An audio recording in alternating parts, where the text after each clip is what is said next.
किस बात को लेकर आपने प्रेस कॉन्फ्रेंस किया? प्रदर्शन चल रहा है और जिसका विषय मेरे ऊपर है, तो इस बात को लेकर के मैंने अभी तक किसी को कुछ अपने बारे में नहीं बताया था, मैंने अपनी सफाई नहीं दी थी। तो कल शाम को मेरा विचार बना कि मुझे अपनी बात मीडिया के माध्यम से कहनी चाहिए, इसलिए आप सबको बुलाया। तो क्या मामला है जी? आप पर आरोप लगाए जा रहे हैं पर्चे बांटने के, भी आपको बताया जा रहा है कि आपने किसी बच्चे के कैरेक्टर पर भी उंगली उठाई, कुछ इस तरह की बातें हो रही है। देखो जी, मेरा तो इन मामलों से कोई लेना देना है नहीं, और बाकी ये पुलिस इन्वेस्टिगेशन का विषय है। मैं पुलिस को हर तरह से सहयोग करने के लिए तैयार हूं। परसों भी मैं 3 घंटे डीएसपी साहब के पास प्रतीक्षा करता रहा, मेरी स्टेटमेंट या मेरे से कोई पूछताछ करनी हो। जोगेंद्र सिंह जो रीडर साहब हैं, उन्होंने लास्ट में 3 बजे मेरे को बताया कि काम के कारण साहब बिजी हैं, जब भी वक्त होगा आपको बुला लिया जाएगा, हम अपने लेवल पर तफ्तीश चल रही है। अच्छा, तो ये आप कह रहे हैं कि पर्चे जैसे तफ्तीश का विषय है, मतलब आपने नहीं बांटे? नहीं, मेरा कोई लेना देना नहीं है। लेकिन सीधा सीधा आरोप आप पर लगाया गया है। कल महापंचायत हुई है, उसमें बोला गया है कि आपने पंपलेट बांटे हैं, आपने पैसे की डिमांड की है, तो इस पर क्या कहना चाहेंगे? इसमें तो पुलिस ही खुलासा करेगी कि डिमांड की है। वहां उनके सीसीटीवी कैमरे लग रहे हैं, आरडीआर जिसको आप लोग लोकेशन ट्रेस करना कहते हो, तो वो तो पुलिस निकाल के लाएगी कि मैं उनके वहां गया, पैसे मांगे, किसके सामने मांगे, या कोई सबूत किसी तरह का, वो तो पुलिस की इन्वेस्टिगेशन का विषय है। मैं तो इस मामले में मेरा कोई लेना देना नहीं है। आपकी एक ऑडियो भी वायरल हुई है, कल महापंचायत में सुनाई गई है, वो उसका क्या मामला है? ये भी पुलिस इन्वेस्टिगेशन का ही विषय है। इस ऑडियो के बारे में संदिग्ध है, मैं कुछ नहीं कहना चाहता। आपके हिसाब से पूरा मामला है क्या? फिर आप तो सारे चीजें मना कर रहे हैं। मामला मेरे तो मैं पहले कह चुका हूं कि समझ से बाहर हो रहा है। अभी तक इसकी जो विषय है ना, वो समझ में नहीं आ रहा कि लड़की के चरित्र को लेकर बात चल रही है या प्रधान पद को लेकर बात चल रही है। कल की पंचायत में आपने नोट किया होगा, ज्यादातर वक्ताओं ने कार्यकारिणी पे दबाव बढ़ाया, इस्तीफे दे दो, और डरा धमका के कार्यकारिणी से इस्तीफे ले लिए। आज मेरे जो सेक्रेटरी हैं वो अपने साथ बैठे हैं, इन्होंने आकर के बताया कि भाई ऐसे ऐसे दबाव बढ़ा दिया और मैं क्या करता भीड़ में। ऐसे ही हमारे जो बाकी सदस्य थे उन्होंने भी यही बात कही। लेकिन अब अमर सिंह जी की, जैसे मैंने आपको बताया भाई, उन्होंने मेरे को कहा कि गाड़ी एक्सीडेंट हो गई, मुझे इमरजेंसी में जाना पड़ रहा है, मैं बाद में आके दे दूंगा, त्याग पत्र वापस ले लूंगा। और सेक्रेटरी साहब अपना त्याग पत्र वापस कर रहे हैं कि उनको समझ में नहीं आ रहा कि मामला लड़की से जुड़ा हुआ है या मामला प्रधानी से जुड़ा हुआ है। ये तो जांच के बाद मामला सामने आएगा। तो आप अपने पक्ष की तरफ से क्या कहना चाहेंगे? मैं तो ये कहना चाहूंगा कि इसी शिकायत को लेकर के, ये मेरे ही परिवार के लोग हैं, इसी शिकायत को लेकर के 25 मार्च को सुबह 9 बजे के लगभग वो सब लोग मेरे घर आए थे, 8:30 बजे।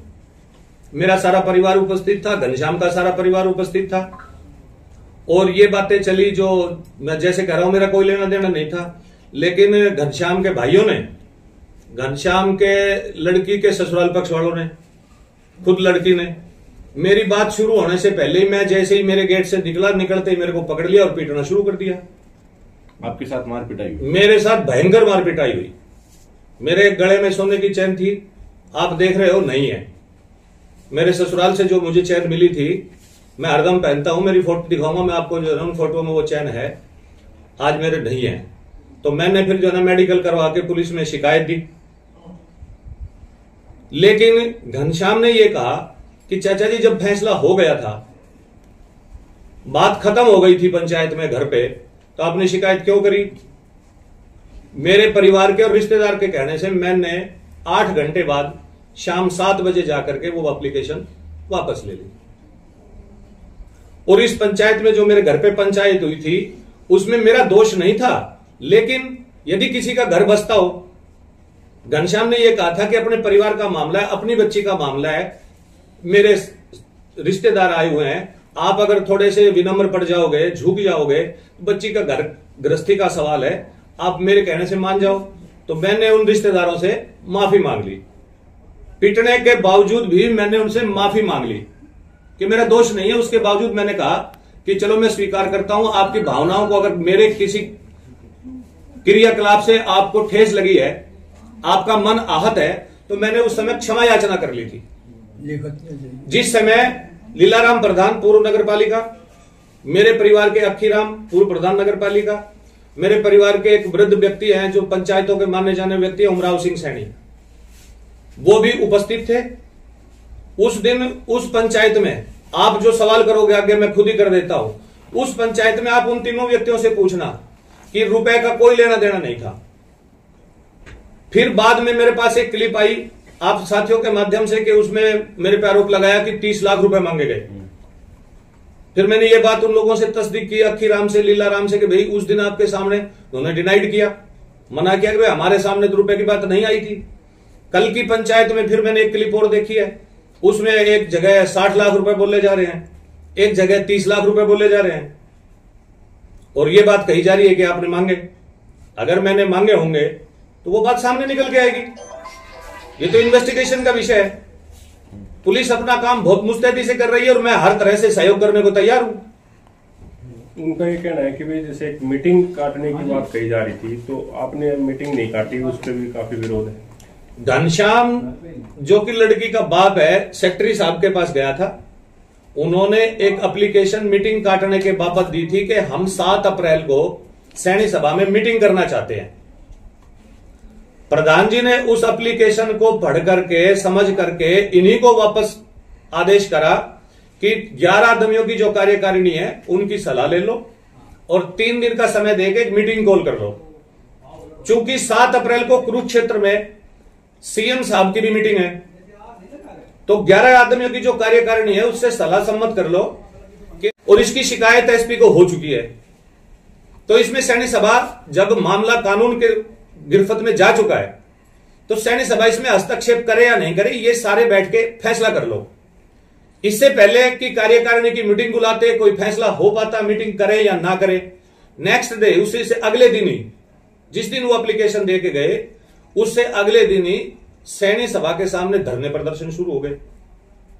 तो जब मामला एसपी या पुलिस के उसमें चला गया दायरे में और धरना शुरू हो गया, तो फिर प्रधान जी और कार्यकारिणी का तो औचित्य ही खत्म हो गया। जब कल महापंचायत हुई थी तो आपको वहां पे बुलाया नहीं गया? हमारे पास कोई सूचना नहीं थी, ना हमारे पास कोई टेलीफोन आया। अगर बुलाते तो हम जरूर जाते और अपना पक्ष रखते। एक सैनी सभा के स्कूल पे भी ताला लगा हुआ है, उसको लेकर आप क्या करें? स्कूल में आपका क्या रोल था? जैसे स्कूल में मैं चेयरमैन था 20 दिन पहले तक, 20 दिन पहले हमारा जो खजांची है ओम प्रकाश हलवाई, हमारा जो प्रधान है कैलाश चंद टेंटवाड़ा, हमारा जो डिप्टी सेक्रेटरी है अमर सिंह, ये तीनों ही मेरे से मिले थे और यूं बोले जी आप समय नहीं दे पा रहे, स्कूल को एडमिशन का समय चल रहा है, टीमें बनाओ, बच्चों के घर घर पहुंचना है, सभी स्कूल मुस्तैदी से लगे हुए हैं। तो मैंने उनको बिल्कुल क्लियर साफ साफ शब्दों में कह दिया था कि मेरे पास समय नहीं है, मैं गवर्नमेंट एम्प्लॉय हूं, मुझे 8 बजे डिजिटल अटेंडेंस लगानी होती है, 2:30 बजे छूटता हूं, आफ्टर दैट मुझे आराम भी करना होता है, फिर दूसरे काम भी होते हैं, तो मैं समय नहीं दे पाऊंगा, इसलिए आप स्कूल की जिम्मेदारी संभालो। मैंने ये जिम्मेदारी सदस्यों की सलाह से उप सचिव अमर सिंह जी को सौंप दी थी, चाबियां भी और जिम्मेदारी भी, और टेलीफोन करके स्टाफ को भी कह दिया था कि आज के बाद ये रिस्पॉन्सिबल है, कोई भी बात कोई शिकायत किसी भी प्रकार की वो अमर सिंह जी से कहें आप। तो अभी तक नहीं खुला है सर स्कूल का, ताला इसलिए लगा हुआ है, टाइम चल रहा है, बच्चों के भविष्य का सवाल है, क्या कहेंगे आप? ताला इसलिए लगा हुआ है चूंकि धरना 2 दिन तक स्कूल के गेट के सामने ही था, उन्होंने ताला खोलने ही नहीं दिया। ताला खोलने नहीं दिया तो बच्चे प्रतीक्षा करके चले गए, स्टाफ वाले आध घंटा खड़े रहे, फिर उन्होंने फोन वोन किए तो हमने ही कहना पड़ा भाई अगर हम मारपीट और झगड़े पे उतारू हम तो हो नहीं सकते। इन्होंने पहले भी एक बार ऐसे ही पूर्णमल प्रधान जी के समय में 10-20 आदमी इकट्ठे हुए, एक पंचायत सी करी और ताला तोड़ लिया और कुर्सी पर बैठ गए, फिर बैंक में बैंक वालों से मिलके वो खाते ऑपरेट करवा लिए, खाते ऑपरेट करवाने के बाद लेन देन कर लिया, जिसका जो मास्टर दिनेश कुमार जो नाम है उनके ऊपर फिर सैनी सभा ने केस किया, लाखों रुपए के हेर फेर का गबन का मामला कोर्ट में चल रहा है दिनेश सैनी के ऊपर, जो कल की महापंचायत में सबसे ज्यादा और धाड़ धाड़ के सफाई दे रहे थे या न्याय की मांग कर रहे थे। हम तो कार्यकारिणी में उसकी मेंबरशिप कैंसिल कर रहे थे कि ऐसे व्यक्ति को मेंबरशिप रद्द करनी चाहिए। यह ऐसा प्रावधान है संविधान में कि यदि किसी व्यक्ति के ऊपर कोई आरोप लगता है और वो सिद्ध होता है तो हमने कोर्ट के निर्णय के इंतजार में उसकी मेंबरशिप रोकी हुई है। गवाही चल रही है, पिछली तारीख थी 28 मार्च। 28 मार्च को गवाह के रूप में मैं उपस्थित हुआ था, आधी गवाही हो चुकी थी और माननीय जज साहब मलिक साहब की कोर्ट में मामला है, तो जज साहब ने यह कहा था भाई रिकॉर्ड लेकर के आओ। फिर अगली तारीख दे दी गई। तो दिनेश भाई को तो अपना दर्द है, क्योंकि उनके गबन सीधे सीधे साबित हो रहे हैं। जैसे कि वो एक क्लिप में बोल भी रहे हैं कि मैं भी सैनी सभा का प्रधान था। आप DRO firm and society Narnaul से पूछ सकते हैं, वर्जन ले सकते हैं, क्या कभी दिनेश सैनी प्रधान रहा है? पूर्णमल के बाद कौन प्रधान रहा है? दिनेश सैनी एक दिन भी सैनी सभा का प्रधान नहीं रहा। दिनेश सैनी ने अपने कुछ साथियों को लेकर के पूर्णमल के कार्यकाल में ताला तोड़ करके कुर्सी हथिया ली थी और खाते ऑपरेट कर लिए, लेन देन कर लिया, जबकि वो प्रमाणित ऑथेंटिक प्रधान नहीं थे, मान्य नहीं थे। डीआरओ रजिस्ट्रार नारनौल ने उनको प्रधान नहीं माना था। फैसला विचाराधीन था कि किसकी प्रक्रिया सही है। बाद में फैसला पूर्णमल के पक्ष में आया। मार्च 2015 में पूर्णमल को प्रधान माना गया। फिर उन्होंने अपील अपर कोर्ट में की, वहां भी फैसला पूर्णमल के पक्ष में आया कि पूर्णमल ने जो कार्य प्रणाली अपनाई है, जो सिस्टम अपनाया है, वो सही है और इनकी कार्यकारिणी जायज है। 2019 में चुनाव हुए जिसमें प्रधान जी चुने गए। 2022 में पुनः चुनाव हुए 12 जून को, उसमें प्रधान जी पुनः चुने गए। इन लोगों को पिछले 12 साल से 14 साल से प्रधानी को लेकर के बड़ी भारी कशमकश में है। तो सर एक बात मैं पूछना चाहूंगा आपसे कि सुनवाई में आया है कि जिस बच्चे के साथ ये चीजें हो रही हैं उस बच्चे का रिश्ता भी आपने करवाया था और आप पे ही आरोप लगाए जा रहे हैं, तो इस पर क्या कहना चाहेंगे? क्योंकि इसमें मेरे पास कोई प्रमाणित बात तो है नहीं। आरोप लगाने के लिए कोई भी आदमी कुछ भी कहते, करोड़ रुपए मांग लिए, 10 करोड़ मांग लिए, तो मैं तुम्हें ये कह रहा हूं, आपसे रिक्वेस्ट यही है कि ये पुलिस इन्वेस्टिगेशन का विषय है। अगर मैं कहीं दोषी पाया जाता हूं तो मैं सजा भुगतने के लिए तैयार हूं। नहीं, जब सारे परिवार वाले आए थे और आपके साथ मार पिटाई हुई तो उनसे पूछा नहीं कि क्यों मार रहे हो मेरे को? पूछा ना, सारे परिवार ने पूछा, लेकिन एक बच्ची का घर बस जाए, एक बच्ची का घर बस जाए, परिवार का मामला था, समाज का मामला था। और चूंकि हम समाज की अगुवाई करते हैं, पिताजी प्रधान है, इसलिए झुकना पड़ा। कई बार गलती न होते हुए भी आदमी को बैकफुट पे जाकर के झुकना पड़ता है। अगर आपका यह मामला सॉर्ट आउट नहीं होता है तो आगे की कार्रवाई क्या रहेगी आपकी? हमारी तो कार्रवाई है कि जैसे कल की महापंचायत में कोई ये कह रहा है जी गधे पे बैठाएंगे, कोई ये कह रहा है काला मुंह करेंगे। बगैर किसी रिजल्ट तक पहुंचे किसी आदमी को मुजरिम घोषित करना, ये तो आप सब लोग कानून के जानकार हैं।